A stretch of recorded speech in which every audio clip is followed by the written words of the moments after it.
Olá, cinéfilos. Trouxe para vocês os meus comentários sobre Air, a história por trás do logo.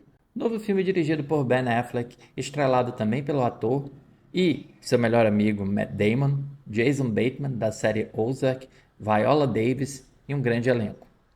Eu até agora, porém, não entendo a razão do subtítulo escolhido pela distribuidora brasileira, a história por trás do logo, se não há nenhuma ou, se preferir, há uma micro menção ao logo, não da Nike, mas do Air Jordan, que é o tênis que se tornou o mais popular do esporte da história.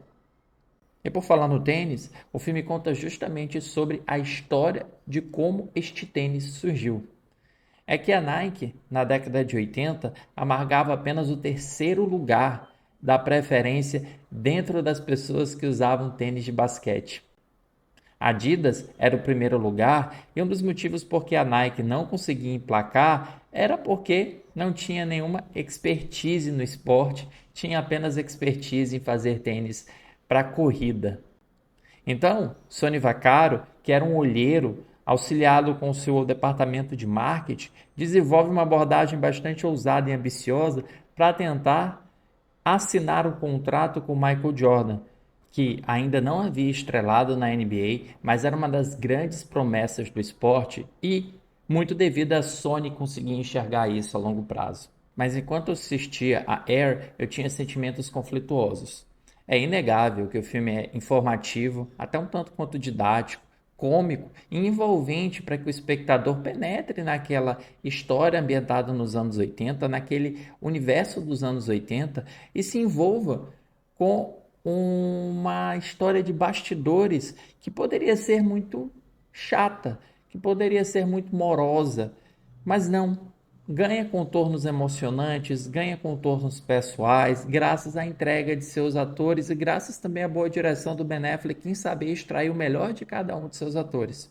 O motivo do meu conflito é porque eu ficava pensando como esses filmes em que nós já sabemos o fim, nós já sabemos como eles terminarão, terminam por enfraquecer a sua própria estrutura interna. Em certo momento da narrativa, Sonny Vaccaro fala: quero apostar a minha carreira em Michael Jordan. Para o personagem, isso pode até ser uma aposta, mas para nós, espectadores, que sabemos o resultado final, não. Não há riscos na menção dele. E se não há riscos, não há suspense. E se não há suspense, tampouco há o nosso envolvimento. Há apenas antecipação. O que vai acontecer? Quais serão as séries de eventos que acontecerão para que ele de fato consiga fechar o contrato de patrocínio com Michael Jordan? E não é a primeira vez que Ben Affleck dirige uma trama cujo desfecho é bem menos importante do que o desenvolvimento.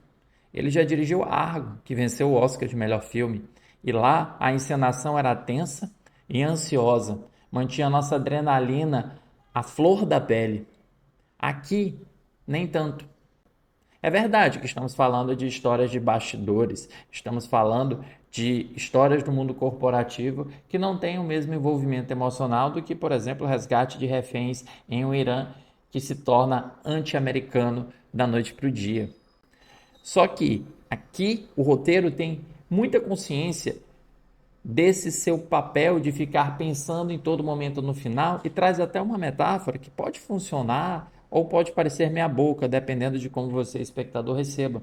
Ele fala da metáfora da corrida, em que o menos importante é a linha de chegada, o mais importante é a corrida, o ato de correr em si, mostrando para nós que é menos importante assinar o contrato e muito mais importante os fatos e os eventos que levaram até essa assinatura. É até irônico que seja Ben Affleck que profira essa frase motivacional, enquanto Ben Affleck, diretor, estrutura o filme para que, na reunião decisiva, Sonny Vaccaro tenha um momento-chave, um momento do improviso, em uma passagem que é antecipada por um encontro no passado. Isso quer dizer que o diretor já está pensando na linha de chegada quando ele introduz a cena que motiva o Sonny Vaccaro a improvisar. E ele contradiz o próprio personagem dele, que supostamente não pensa no fim. Mas da mesma forma, eu não consigo criticar Air, porque de fato é um filme muito envolvente. Ele dá oportunidade para que cada ator tenha o seu momento de brilhar.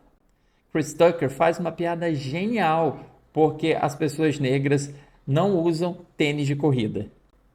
Já Cris Messina diverte-se e muito, abrindo o esgoto do xingamento, abrindo o berreiro de palavrões, sem perder a compostura, parecendo quase um personagem saído de um filme do Martin Scorsese e introduzido dentro da narrativa do Ben Affleck.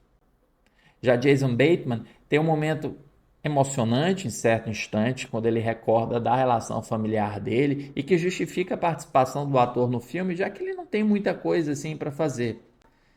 E dentre esses coadjuvantes, talvez o que eu mais goste seja Matthew Maher, que é o desenvolvedor do tênis Air Jordan e que demonstra uma paixão imensa no trabalho que faz e tenta traduzir essa paixão em poesia, tenta traduzir essa paixão na forma poética com que enxerga o tênis não apenas como um calçado, mas com algo muito maior.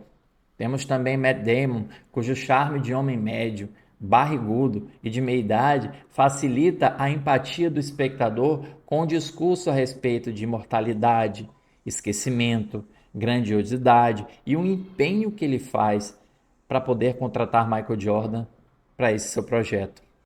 E Viola Davis, bem, a gente não tem muito o que falar sobre Viola Davis. A atriz arrasa nos momentos que está em cena, muitas das vezes apenas com um olhar. E ela amplifica o poder do seu discurso final, que fala sobre a celebração do próprio valor, já que ela própria é muito vogal em defender o seu próprio valor dentro da indústria cinematográfica. Esse elenco caprichado é apoiado por uma reconstrução de época irrepreensível, seja pela escolha dos figurinos, como aquela camisa polo cafona do Matt Damon, seja na seleção musical, seja nos objetos cênicos que remetem aos anos 80, ainda que não tenha uma grande utilidade dentro da história, mas sirva para nos contextualizar naquela atmosfera e naquele ambiente que entramos. Já a direção de fotografia de Robert Richardson, que é um diretor que trabalha bastante com Quentin Tarantino, contribui com essa viagem ao túnel do tempo. Mas também torna a escolha dos planos um verdadeiro jogo de forças, pois boa parte do tempo a narrativa investe basicamente em diálogos, e estes diálogos só se tornam interessantes pelas escolhas de enquadramento que colocam esses personagens em franca oposição, como se um sempre tentasse vender algo para o outro. Tornar visualmente interessante a narrativa, apesar do roteiro meio coach, faz com que uma aposta que sabemos o resultado torne-se muito mais do que pareceria ser a princípio. E o fato de contar com grandes atores e uma direção competente do Ben Affleck torna Air uma indicação quase irrepreensível para que você veja nos cinemas quando estrear nesta quinta-feira. Para o filme, eu dou 3 estrelas e meia em 5 e convido vocês para curtir, comentar o que você achou do filme e da minha crítica, inscrever-se no canal e ficar ligado que eu trago mais críticas de filmes para vocês. Tchau!